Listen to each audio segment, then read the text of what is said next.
Hi, good morning, everyone, and welcome to today's live session. Today, we're going to talk about a kind of a recap of last week. We had a presentation on individual pension plans, and it was quite a really impressive presentation, a technical presentation on individual pension plans. And what I thought to do is just sort of recap that session and tie in together an individual pension plan against an RRSP against using participating life insurance. So 3 different ways. So really, this is a session on different retirement options for business owners. Now, this could be for everyone. The last option, obviously, about individual pension plans, you have to be an incorporated business. But the other 2 you could use if you're not incorporated, or even if you're not a business owner. So it might be worthwhile pay attention to this session. It's going to be an easy presentation. It's not going to be a technical. It's going to be showing you sort of why one person would do one over the other. So I hope you're doing well. We're going to run through this, and I'll try to get it done in 20 minutes. And by the way, I hope you all enjoyed your long weekend in Victoria Day, shooting off the fireworks. So let's begin. So when I'm working with a business owner, it's a little bit different. The conversation is a little bit different because the question really is, who needs the tax deduction? So when let's say you're not a business owner, or maybe you are, and you've just been putting money into an RSP, the question is, if you're putting money in an RSP, then it's really talking about you personally that's going to get the tax deduction.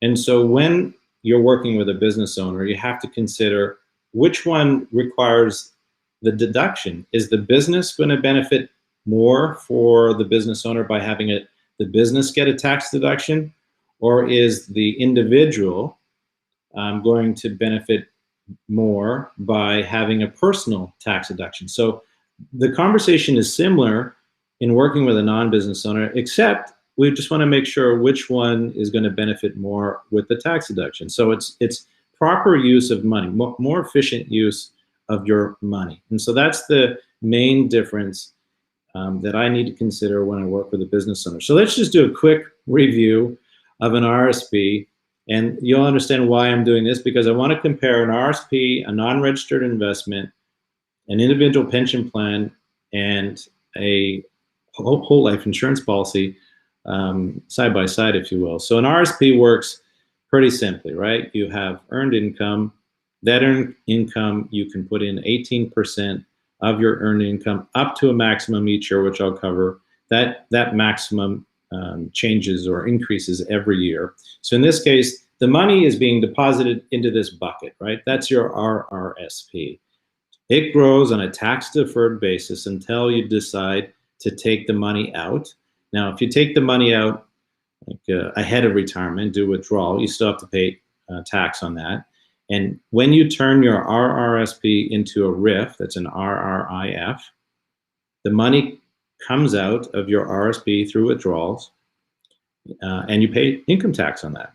So it's pretty simple, money going in, money coming out. And I talked in a previous video about the proper use of an RSP, and that is, you want to deposit your money into your RSP when you have a higher tax rate, and then pull it out when you presumably have a lower tax rate. Does that make sense, everybody? I hope it makes sense for everybody.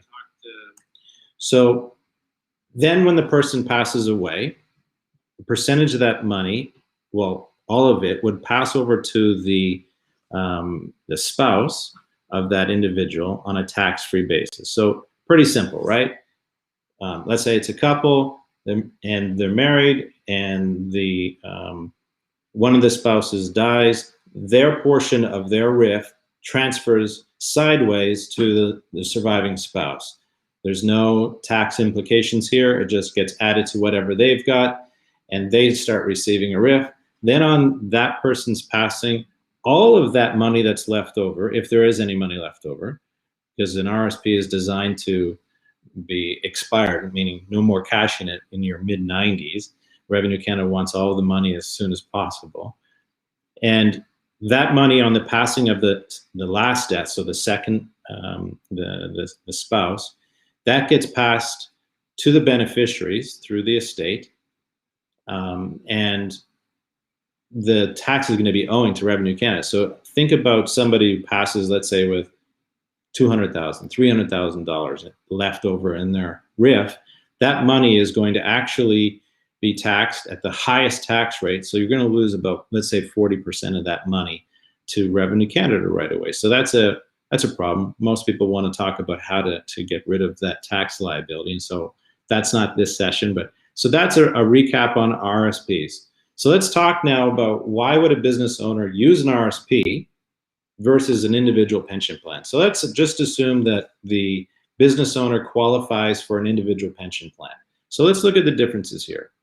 So funding an RRSP versus funding an individual pension plan. Pretty simple. Why do I have that green star over age, I think around 38, 39?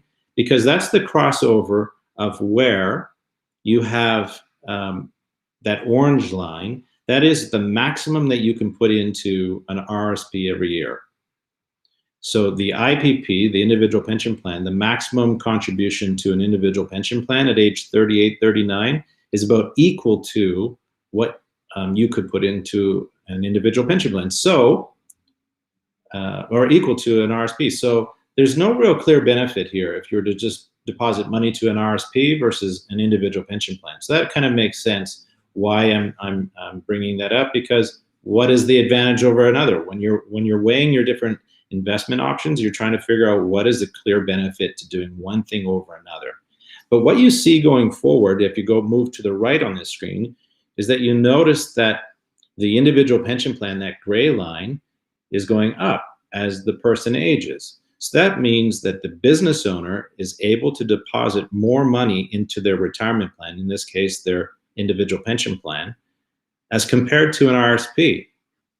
And you can remember that a business owner typically tries to keep their income low and have their business pay all the expenses they can legally, right?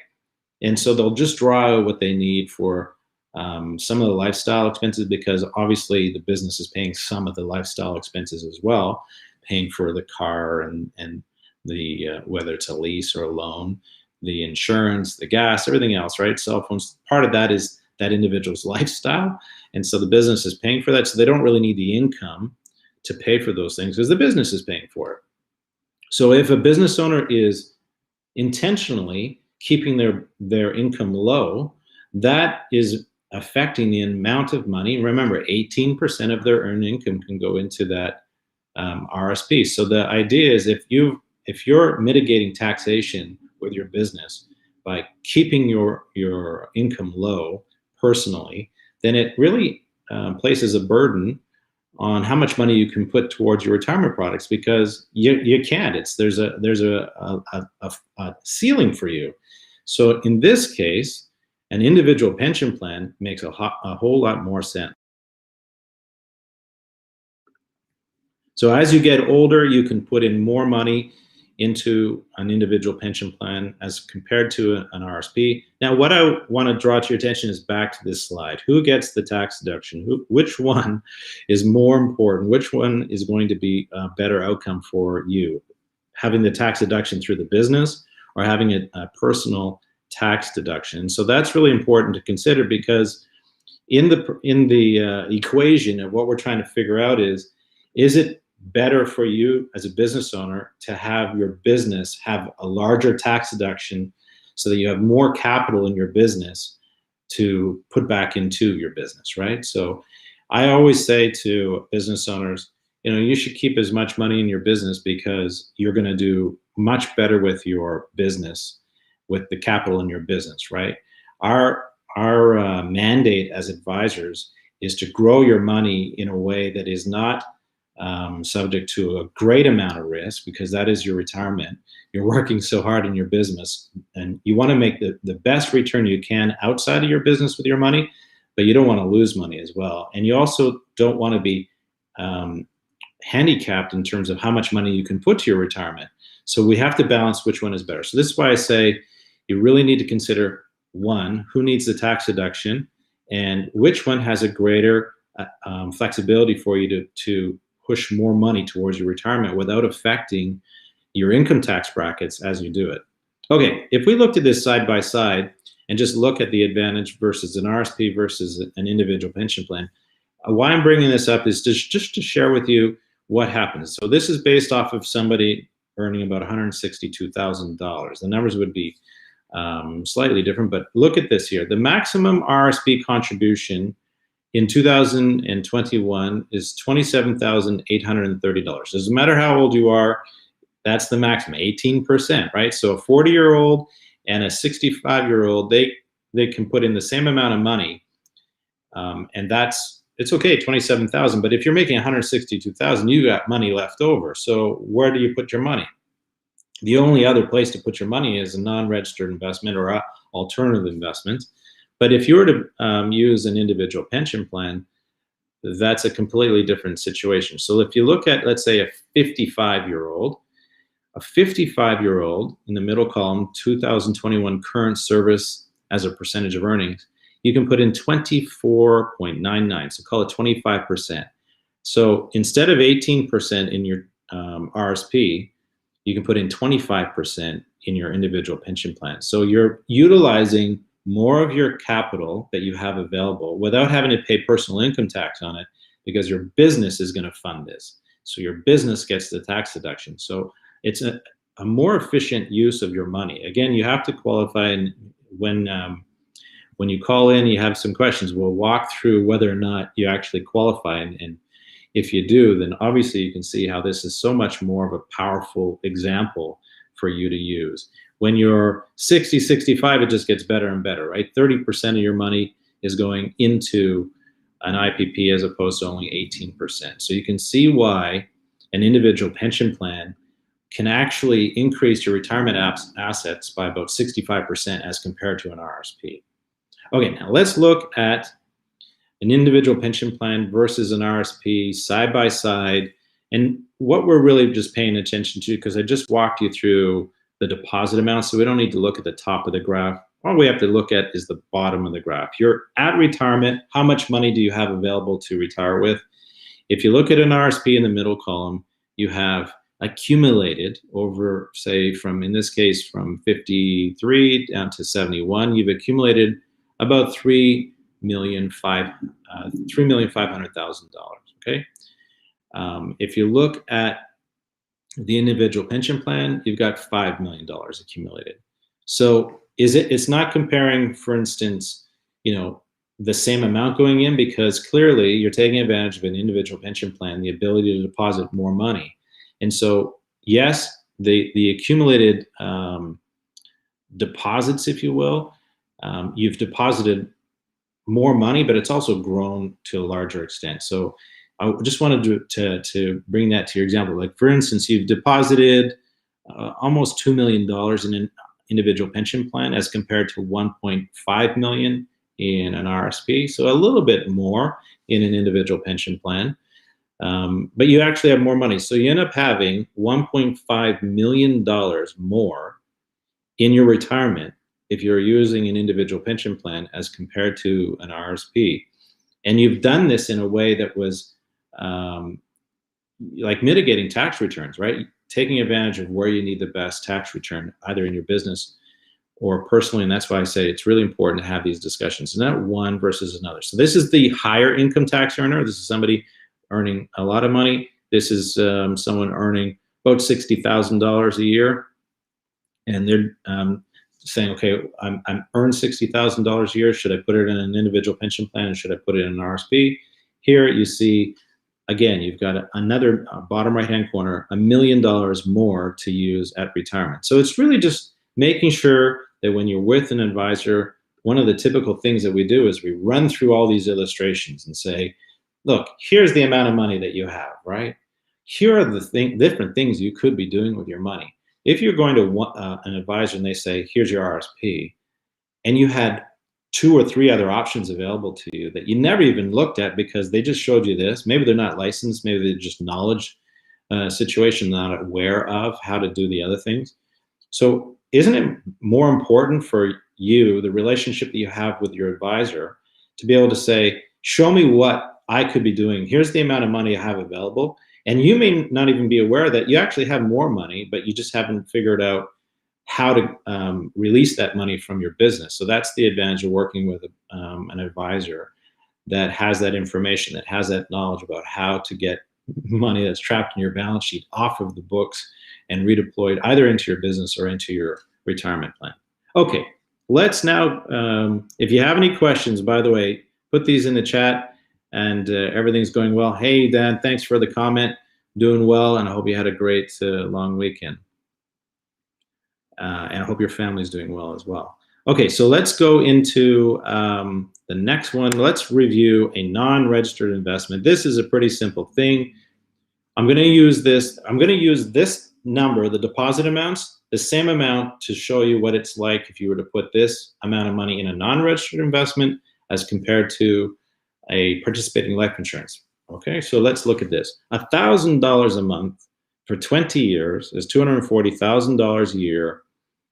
It goes into a non-registered investment. Doesn't matter what you want to call it. We're not going to get into the weeds about, is this a stock portfolio? Is this an ETF? Is this a mutual fund? Is it segregated funds? We're not going to go into that. Is it dividend income? We're not going to, just keep it really simple. Okay, guys? $240,000 goes into an investment. You pay tax on the investment. When you want to use the money, you have, depending on what kind of investments you might have to pay tax every year or only when you do withdrawals. I'm not even going to go into that. We're just going to simply say that when you take the money out, and let's say you're investing, and I'll just bring this into perspective. You're putting money into an investment, and then you want to pull the money out at age 71. You're retired, and you want to use that money over a 15-year period. So think about this. Why am I saying 15-year period? Because the average age of someone passing away in Ontario, at least, is about 86. Men, women, men a few years earlier, and women a few years later. So we'll just say 86. So why I say 15 years, 71 plus 15, 86. Okay, so we're assuming that at age 86, a person passes away. So back to this. The person puts $240,000 a year, and over that 15-year period from age 71 to 86, they're going to do withdrawals after tax equal to $490,000. What is the, if you want to know the math behind this, is a 7% rate of return that they're getting in their portfolio. From the time that they put the first dollar in until they passed away, they were getting 7% a year. And what happens? They use up all their money and $0 goes to their beneficiaries. Okay, so that's an example of a non-registered investment, someone using their money to fund their lifestyle and retirement. They spend all the money in retirement and then they pass away with $0. Okay, we're clear on that? And okay, so now we're going to go into using life insurance. So this is not term insurance, because term insurance has no cash value. This is participating whole life insurance. This is not universal life insurance. I want to make that very clear. This is not universal life insurance, because using this strategy with universal life insurance, you can do it, but there are disadvantages with that. I offer universal life insurance, but I also offer participating, and you've got to be with an advisor that understands the difference here, because the magic is in the numbers here. It's a serious thing. If you're using universal life insurance to fund this kind of strategy going forward, most people are very disappointed, and I can get into that in a one-on-one session with you as to why. Okay, so participating life, again, same amount of money going in a non-registered portfolio, $1,000 a month. But inside of a life insurance policy, a participating life insurance policy, there is no tax on the growth of your cash value.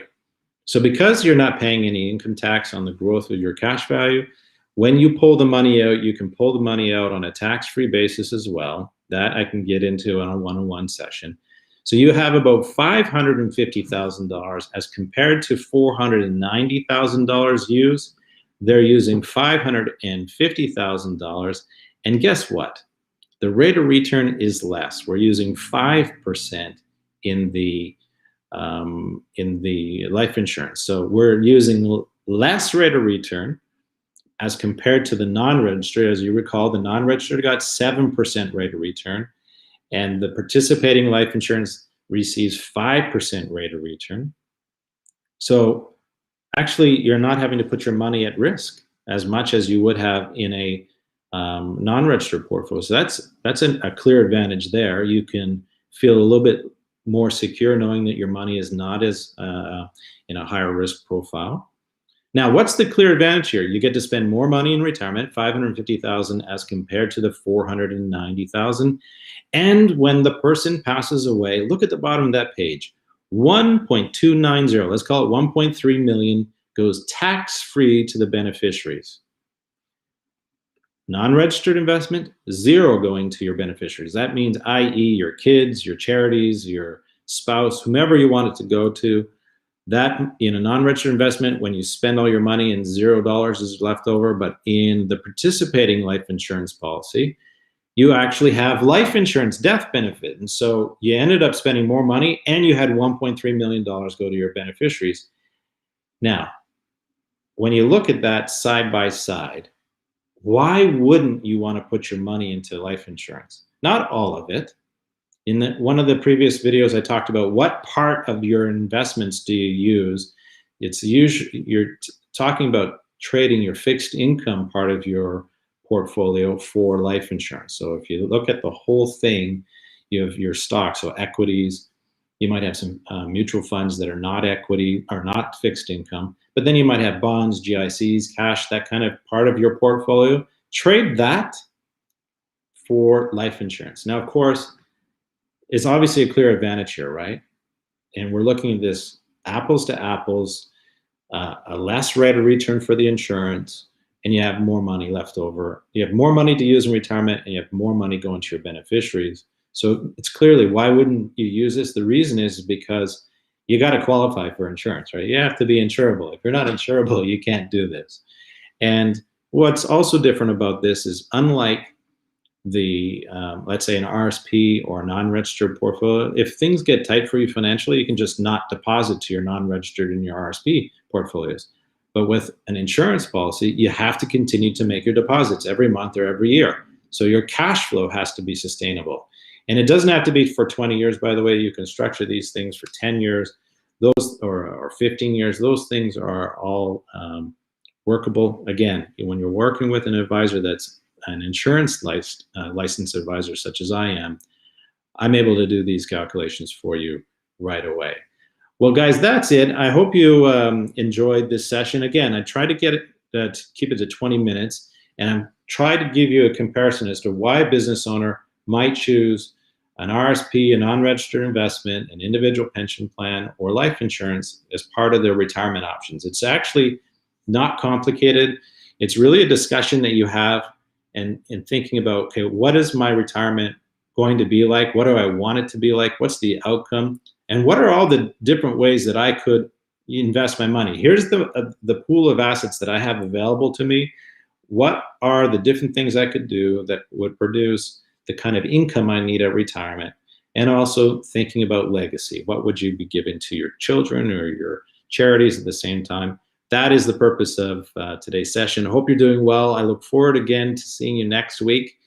Have an awesome week, guys. And if you have any questions, if you love this video, please hit that like button. Put some comments below, and I'll be happy to respond to any questions you might have. If you're watching this in the replay, again, you can go ahead and make comments because I'll be answering your questions there. And all of these videos are also saved on the YouTube channel as well. Have a great afternoon. We'll talk with you again next week. Take care.